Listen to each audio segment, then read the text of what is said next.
Usa ka kapilya sa Barangay Glamang, Pulumulok South, Cotabato, gilungkab sa mga kawatan. Duha ka donation box nga adunay sulod nga kwarta gilimas sa mga kawatan. Dugang detalye sa report ni Jess Tony Humamil. Nakurat na lang ang mga nagdumala sa San Isidro Labrador Chapel din sa Purok 5, Barangay Glamang, Pulumulok South, Cotabato. Diyang ilang nakaplagan ang duha ka donation boxes sa likod nga bahin sa kapilya nga wala na'y sulod Domingo sa buntag. Posible matod pa nga dinhi miagi ang nanglungkab sanglit na langkat na kining usa ka rehas og gitangag ang duha ka alay kapwa box ug nakita na lang dinhi sa maisan nga bahin nga wa nay sulod.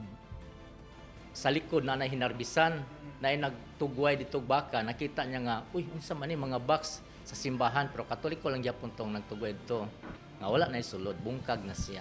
Wala na, naabri na itong mga kuan. Sir, dudan yun naglihan? O, sa ko lang estimate mga 3 months na nga wala na open to siya. Kung pansal, may kasimbahan god. Sulod sa kapin 70 ka tuig nga gidugayon sa kapilya, kinimatod pa ang unang higayon nga gilungkab ang simbahan.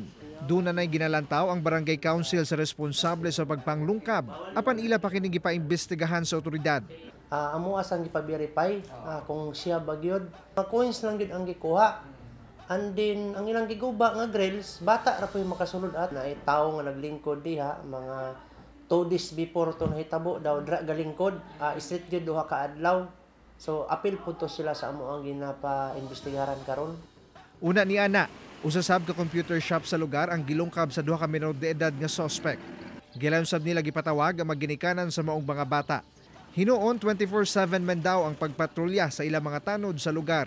Istoryan ako ang iski chairman nga magkaroon mig symposium ba para sa ato ang mga bata kay para aware ta og sila pod ma-aware nga di gud pwede nilang ginahimo kay sa kabata pa.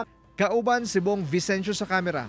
Ako si Jess Tony Humamil para sa One Mindanao.